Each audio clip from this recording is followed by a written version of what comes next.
Shalom, shalom.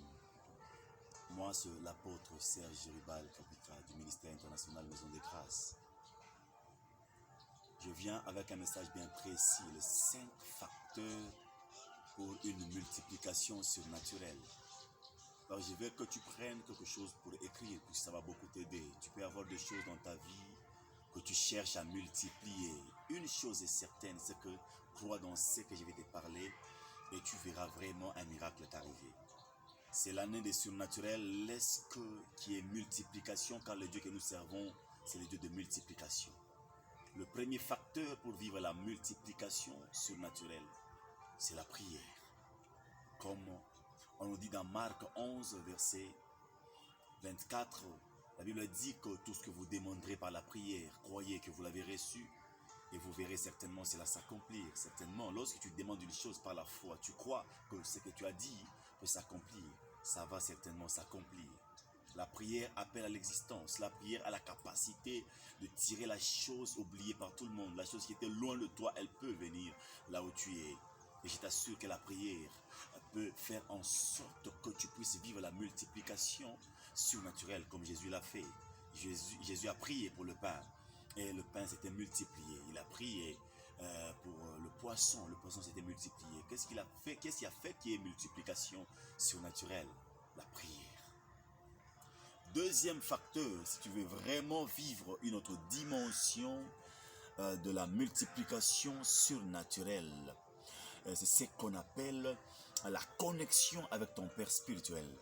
Lorsque tu as une connexion avec ton Père spirituel, c'est facile de vivre la multiplication surnaturelle. L'exemple, lorsque tu vois le cas du prophète Élie. Le prophète Élie était le père spirituel au prophète Élisée. Et le prophète Élisée était le fils spirituel au prophète Élie. Ce que j'aime, c'est qu'avec le prophète Élie, il a fait 8 miracles. Mais le 8e miracle était devenu le premier miracle de son fils spirituel. Car il demandait le double onction, la double portion qui était sur son père spirituel.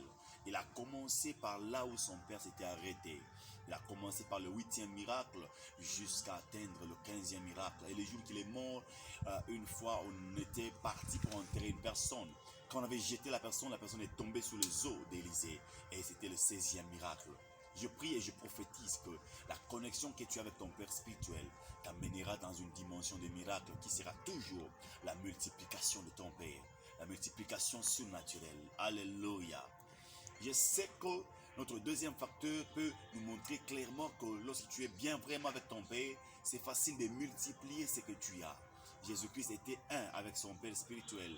Jésus-Christ était un avec son Père. Et voilà pourquoi il est parvenu à multiplier le pain. Il a dit, Père, je te rends grâce. Et on a vérifié qu'il y avait multiplication de poissons et multiplication de pains. Le fait qu'il était un avec son Père. Cette chose, il ne faut jamais l'oublier. Le troisième facteur qui nous pousse à vivre la multiplication surnaturelle, c'est le dîme et les offrandes. Lorsque tu veux vraiment vivre la multiplication surnaturelle, les dîmes de tout ce que tu as, il faut vraiment que tu commences à payer tes dîmes et tes offrandes.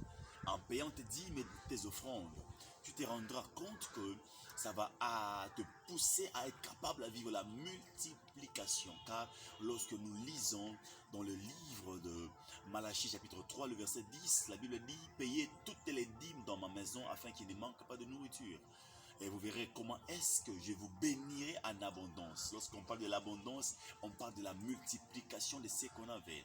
Et il nous dit encore que je vous ouvrirai les églises des cieux. Donc, les églises des cieux seront ouvertes à une condition. Lorsque tu payes les dîmes de tout ce que tu as, de tous tes revenus.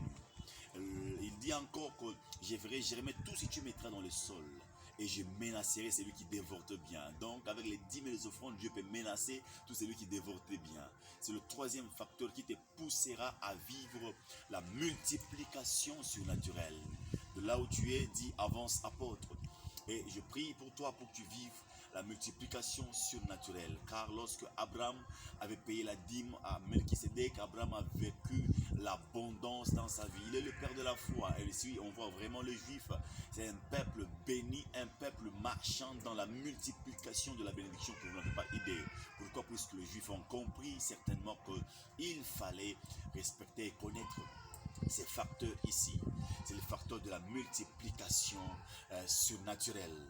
Et lorsque nous prenons le quatrième facteur, de la multiplication surnaturelle, c'est ce qu'on appelle la bénédiction de Dieu. Lorsque nous prenons Genèse chapitre 20 et chapitre 1er, le verset 28, tu vas voir là-bas, Dieu est en train de parler à Adam et dit soyez féconds et multipliez-vous. C'est que si Dieu a déjà parlé sur ta vie, si Dieu veut vraiment que tu puisses te multiplier, tu te multiplieras. Et j'annonce à quelqu'un que Dieu multipliera tout ce que tu auras. Si Dieu avait déjà déclaré une bénédiction sur ta vie, et cette bénédiction, c'est ce qu'on appelle l'onction de multiplication. C'est cette bénédiction qui était sur Adam. C'est cette bénédiction qui était sur Joseph. Joseph pouvait tout toucher. La Bible déclare clairement que tout ce que Joseph touchait était en train de croître. Et tout ce que son père Jacob touché était en train de croître. Je bénis le Seigneur puisque le temps que tu me regardes, tu me suivras maintenant ou après. Reçois l'onction de multiplication. Reçois l'onction qui était sur Joseph. Tout ce que Joseph touchait dans la maison de Potiphar était en train d'accroître. Et c'est pourquoi même quand il était devenu premier ministre, tout ce qu'il était en train de faire était en train de croître. C'était l'onction surnaturelle. L'onction qui était en train de faire en sorte qu'il y ait multiplication surnaturelle. Ça, c'était le quatrième facteur. Et le cinquième facteur de la multiplication surnaturelle, c'est quand tu comprends qu'il faut bénir un roi.